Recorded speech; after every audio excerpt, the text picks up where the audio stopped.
Hey guys, I was reviewing some of the Icon Series Philippines tournaments that's been going on right now, and you guys probably know Next Play. I would say they're very likely one of the best teams in Southeast Asia, maybe one of the best teams in the world right now. And I wanted to focus on a game that I saw Chuli play on Gragas mid, because Gragas mid is not something that you see played a lot. I was actually looking for Arisen playing Akali, and don't get me wrong, I think Arisen is probably one of the best Akalis in the world. But this game was all about Chuli. If you like this kind of content, please feel free to let me know in the comments down below. Remember, I'm giving away skins during April. You just need to like, subscribe, and also comment on every video that you see during April to be in with a chance of winning. There'll be 10 winners at the end of April. 10 skins of 1,000 wild cores or less being given away. But we are going to be focusing very heavily on analyzing this particular game, because I think I just wanted to really focus on the Next Play composition and how they played it, and really focus on Chuli as well. I'm obviously not going to have any sound on because you'll be able to hear the casters. I'm looking at a YouTube VOD. And also, before we jump in, of course, as always, have to say thanks to G2A for sponsoring the channel. Reference link in the description below. So shall we take a look at the compositions then before we dive into the action? Because I'm 13 seconds into game. It does look like there are some people close to each other, so I don't want to start it and then have to quickly start talking about action on the map. So Next Play, they're running Lee Sin jungle, Kai'Sa Janna bot with a Gragas mid and Arisen playing his Akali top. One of the things that is worth noting, about certain compositions is that often when you have players that are particularly good at certain champions, like Chuli is known as one of the best Zed players in the world, even though Zed I don't think is in a great spot right now. But for instance, Arisen, if he gets Akali, he'll often pick it.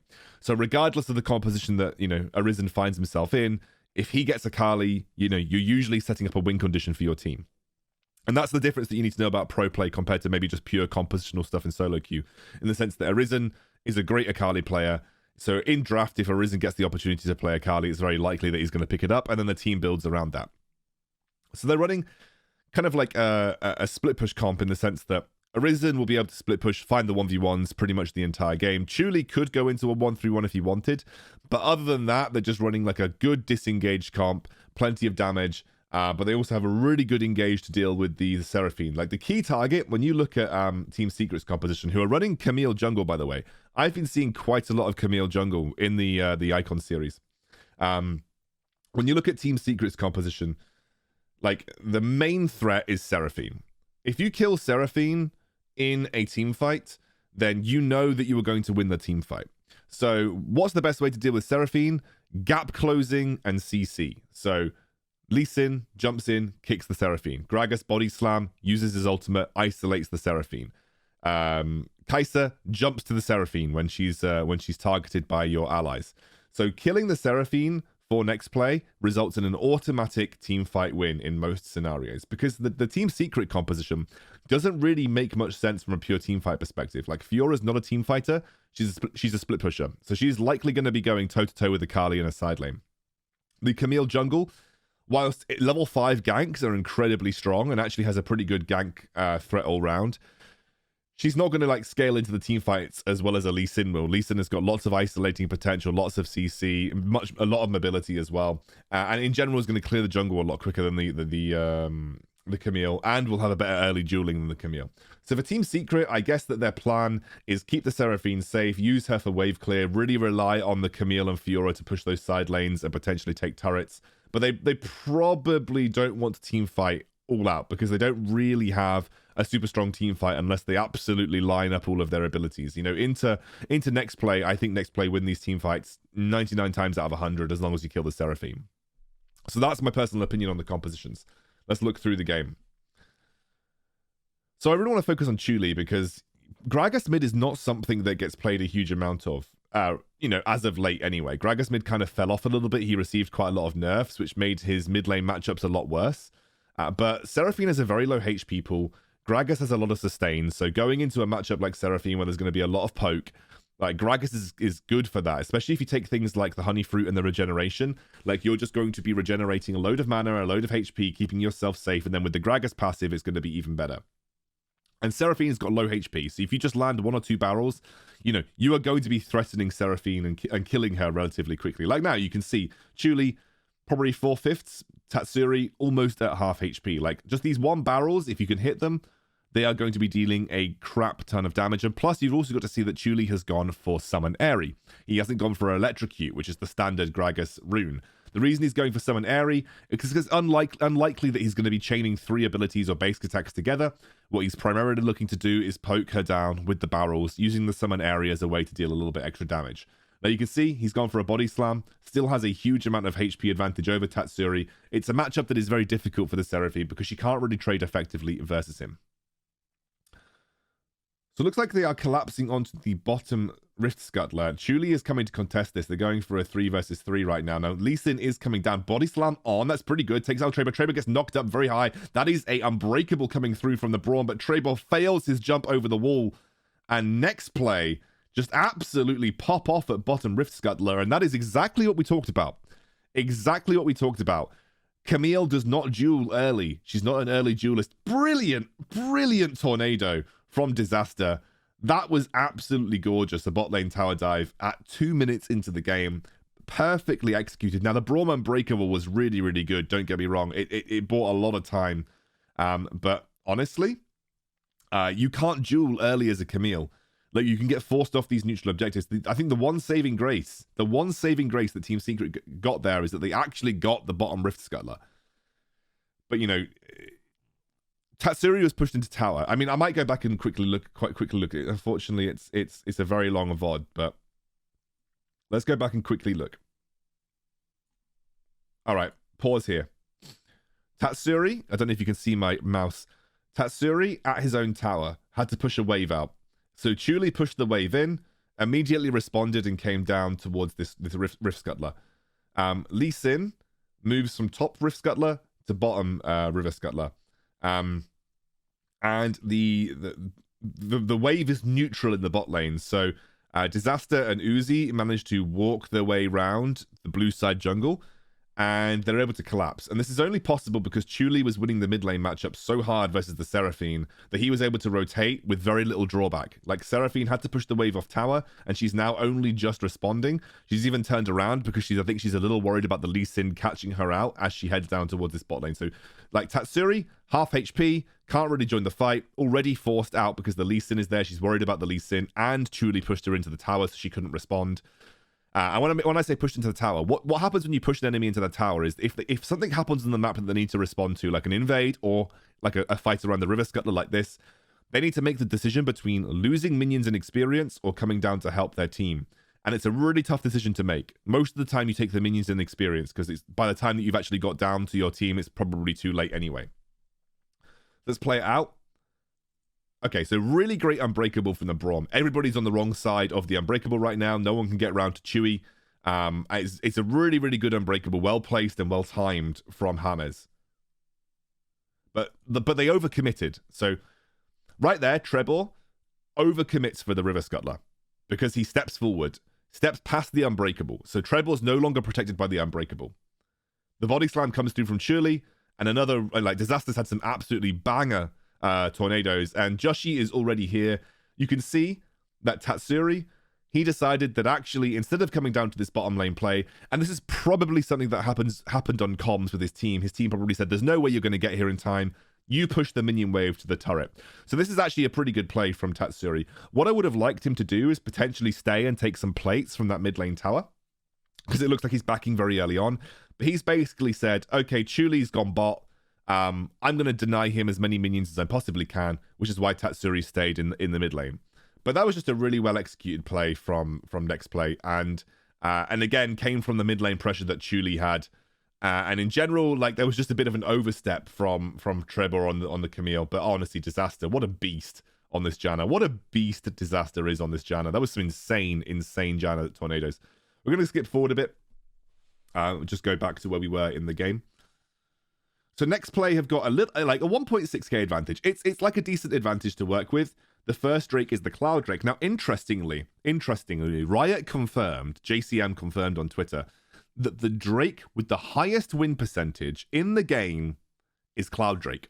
Everyone memes Cloud Drake, including myself, but the Drake with the highest win percentage in the game is Cloud Drake. It's followed by Infernal. So I wonder whether this will be a higher priority for next play or for Team Secret now that they know that's the case.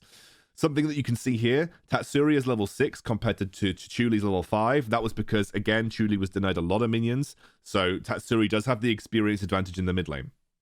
Doesn't have the gold advantage, but has the experience advantage, and Chuli picked up 2 kills from that bot lane engage. So Chuli in a really, really good spot. Looks like he's going for Infinity Orb first, so looking for execute potential. And I like that because there are lots of low HP targets, and I think just having the execute potential on these low HP targets is a good idea. You're going to be able to blow up Tatsuri and Shui more effectively by having that item on your build early on. Tatsuri's gone for Rod of Ages here, which is pretty good. It looks like actually Team Secret are trying to trade for the top lane tier 1, so they're not actually interested in fighting for this Drake. And again, this is what I mentioned at the start of the game. Like, Team Secret don't really have a good teamfight comp. Like, that's why the Seraphine draft is really weird here. The reason I think Seraphine is picked maybe is not for her teamfight potential, but is is primarily for her... Oh, wait a second. We have a little engage from Arisen here. Chuli jumps in. Azar does get taken down low, and there we go. Killing spree from Chuli. Looks like they're going to go even further onto Trebon. Nice kick out there. Comes the Hextech Ultimatum. Just waiting for the body slam coming from Chuli. Chuli gets the body slam. Does he get the body slam? He does. Rampage from Chuli. They should, with the next minion wave, be able to get first turret of the game here. Not a great response from Team Secret. They're trying to push down the mid lane, but Tatsuri didn't do much work on this mid lane turret earlier, so they have to take it from scratch, and they actually end up getting the first turret of the game, which is really well played from next play. Chuli is on a roaming rampage this game. Has really been popping off on the Gragas mid. So what I think happened there is that we saw the Fiora Camille attempt to go for a dive on the Akali. Akali is notoriously hard to dive because of her smoke screen. It makes it very difficult for you to actually kill her. They couldn't trade for the top lane tier 1, so their play around avoiding the Cloud Dragon failed pretty consistently. And so they weren't able to convert that Cloud Drake cross map into anything significant. Now, I wonder if we put a lot of pressure on this Rift Herald. And again, I was talking a little bit about why Seraphine was picked. This is not a strong teamfight comp from Team Secret. They are too single target focused. Ezreal is very single target focused. Fiora is single target focused. Camille is single target focused. It's much better in a 1-3-1 or a picking individual players. My thought process for the Seraphine mid is that you just use it for wave clear. So you essentially, if, like, let's say next play group up mid and try and push your mid lane towers, Seraphine has got some incredible wave clear. They actually go on to Chuli here. Chuli could just use his ultimate to do... Oh, nice kick, actually. Stops the Hextech Ultimatum. Arisen jumps in. There goes Uzi as well. Arisen on the pop. Won't manage to jump back in with his Shuriken, though. But they do save Chuli in this situation, and he should be able to just sustain up quite nicely. As a Gragas, you can actually just use your ultimate to knock Camille out of her Hextech Ultimatum, and it just stops her even having that ability up. A lot of things used. It looks like Joshi is going to commit to this Rift Herald, but Secret still feel pretty confident that they can go for this. Tornado doesn't land onto anyone. Low HP bars. James is low. There's the Unbreakable. In goes Arisen into the... Oh, they steal it away. And he's got the smoke screen up now as well. Azar forced to pop the barrier, but he'll drop immediately. And they take out the Camille. And it's a very, very low Seraphine, but I don't think we'll go any further than this. Immediate Rift Herald drop, though, because they are going to threaten. Beautiful stuff from Disaster. Look at this madman on the Janna. They're going to take this mid lane tier 1. They may even look for the second charge here. They have got the man advantage. And they will get that second charge onto the mid lane tier 2. I would love to see Janna's build, because that was a very, very big Zephyr that came out of her. Huge amount of damage. But you can see that, like, Team Secret's team fight just doesn't work. It's not supposed to be a team fight comp. Which is why, you know, I think they should be looking to cross map all the time. Like, you have a Camille Fiora. You can group up as a jungler and a top laner, and literally just take towers. Like, you both take towers at the speed of light. But next play absolutely have the superior team comp, like, for team fighting. Like, Akali is a much better team fighter than both Fiora and Camille. And now for Team Secret, they're 7k down, and the next dragon's spawning relatively soon. It's Ocean Drake, so that gives them the Omnivamp, which is pretty nice. The last remaining tier 1 is now going to drop as well, which gives them a huge amount of... gold in their favor. Honestly, all of this came from Chuli's 2 roams in the early game. Chuli roamed bot to that River Scuttler fight, and then he roamed top to get the kill on Fiora and set up for the first tower. So he got his team an advantage off that bot lane River Scuttler, and then got his team an advantage and secured the first tower of the game, which is worth a lot of gold. So Chuli really set this game up for success on this Gragas mid, which is really, really, really cool. Because you just don't see Gragas mid that much anymore, especially summon airy Gragas mid. And again, I think it's very matchup specific into the Seraphine, because Seraphine's very low HP, so Gragas barrels do a lot more damage. And usually, like, whenever I see Arisen on the Akali, you're looking at someone who's going to pop off himself. But he's been kind of like in the shadow of Chuli this game. All right, let's have a look at this Janna build. Okay, Athene's and Holy Grail first. So it's gone Athene's first. That gives you a little more damage than going for something like the... Well, I guess it gives you a little more damage than going for something like the... What's it called? Ardent. Yeah, the Ardent. A little more damage than going for something like the Ardent, potentially. He looks like he's going for Harmonic Echoes as a second item. So actually skipping out on the Ardent completely in favor of just a healing for his team. Now, this looks like Chuli. Beautiful, beautiful stasis from Chuli. Does get knocked up. Will get taken very low here. Nice catch from Team Secret. The rest of his team were not in position to help him there, but that was a really well-timed stasis, just stopping that Camille ult in its tracks. Those are the kind of picks that you need for Team Secret. That shutdown was worth a lot of gold, but they actually catch out James here. Uzi jumps in with the ultimate. I think they'll take treble low enough to force him out of the fight. And next play are in complete control right now. They also picked up the Ocean Drake just a moment ago for free. So they got that with absolutely no contest. And I guess the next objective that we're looking for is the Baron. So if your next play, you get some vision, you get some wards down at the enemy blue buff and at the blue side jungle entrances, you start to sweep vision around the Baron. That is going to be your next major objective. That is usually a game ender. And when you have a gold lead like this, like, you can pretty much force it whenever you like. Now you can see a very defensive ward. I'm going to show you. Very defensive ward placed up here. That's when you know a team is behind. Super defensive ward placed just on the entrance around the Baron pit. You can't see the Baron, but you can see when the enemy is doing Baron. And that's because you're too afraid to step up to the Baron pit. That's when you know a team is scared and behind, because they can't actually get into the river to ward safely. So look at this defensive vision line setup from Team Secret.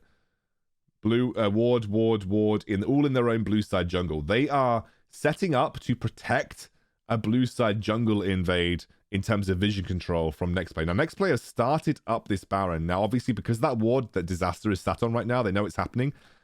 James is taken low. Nice dive onto the Ezreal by Arisen. Arisen really popping off here. And they will kill off the Braum immediately. Taken very low. Again, Chuli with the big ultimate with that Infinity Orb. Looks to take a lot of damage now. Should be able to body slam in and pick up Azar, who dives over the wall. Doesn't quite land with the final barrel. Next play, a little greedy to start the Baron. They didn't sweep, the jungle side entrances. Looks like they're going to start it up once more. Now they'll sweep. Now they'll see where the ward was. I wonder if Camille is looking for like a random steal hill. Very low HP bars. Very, very low HP bars from next play. That was a well-timed Ezreal ultimate, honestly.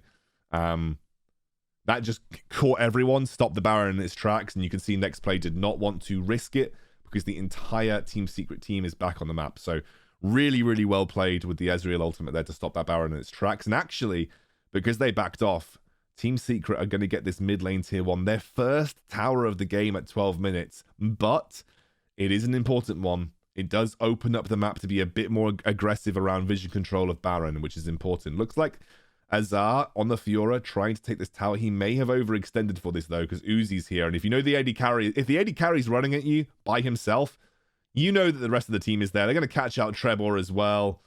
Fiora ultimate use. Double kill for Uzi on the Kai'Sa, one of the best AD carries in the meta right now. And this is enough to essentially secure the Baron. Very greedy from Azar. Very greedy. Ezreal ultimate will not do enough this time round. Can't get the steal either. And Joshi will pick up the Baron and secure it for his team. And basically, it's a free Mountain Dragon as well. Like, there's no reason to not take this Mountain Dragon. It looks like they're going to do it without their jungler as well. But, you can't actually contest if you're Team Secret. Like, there's no way you can contest. So, Uzi and Disaster, they're just going to solo this out. We're going to move into a 1-3-1 style push from all of the next play members. Joshi pushing in the top lane. Has that mobility to get over the wall, get out of danger if he needs to. Seraphine clearing waves in the bot, but a good rotation from Chuli. Looks like he's trying to push onto this tier 2. Now, Joshi caught out potentially. Does use the stasis, but a little bit too late. But again, dives over the wall. Lee Sin so safe in these scenarios. And still has a huge minion wave to work with at that top lane inhibitor tower. Chuli himself as well, just threatening the dive. That's the first inhibitor turret that drops. The second one now there as well. And they've timed all of their minion waves perfectly. Uzi's kiting backwards against Azar, but Azar does not have the damage to threaten him enough. The Seraphine ultimate comes out. Last ditch from Team Secret. In goes next play. Arisen on the front line does manage to pick up a kill. Huge damage coming out from us. They just decimate them in their own base. That is a beautiful end for next play. And it's all off the back of some early game plays. Like the most important moment in that game, well, the two most important moments in the game was the bot lane River Scuttler fight and then the top lane tower take, because that just snowballed the game well in favor. Plus, the draft from Team Secret, they just didn't execute on it because it's not really meant to team fight. Like, you draft Seraphine mid, you want to draft like Malphite top. Like into Akali, I know it's a bad matchup, but you can play safe, right? So you could, like, or Darius, or maybe, you know, just someone tankier. Like Malphite or Mundo or something, right? You draft that top, or you take it in the jungle. You take something a little bit more team fight orientated in the jungle. So, you know, something like Evelyn was up, Shyvana was up. What else? Like Jarvan was up. Like Jarvan Seraphine's a good combo. But Camille Fiora is designed to like 1v1 the enemy top laner and just take towers. So Camille joins Fiora, they get the execute with the... Basically, you pop the Fiora ultimate, you pop the Hextech ultimatum, they can't escape, you proc all the vitals, and you kill them. And then you take the tower. That's what should have happened, but they were never able to execute on it because it's very difficult to do. Really well played, though, from Chuli. Just those two early roams really set this game up for success, and kind of wanted to focus on this game because it was a good game from... It was a good game from Arisen as well, but really, really good game from Chuli on the Gragas, just having those early roams be such a high impact.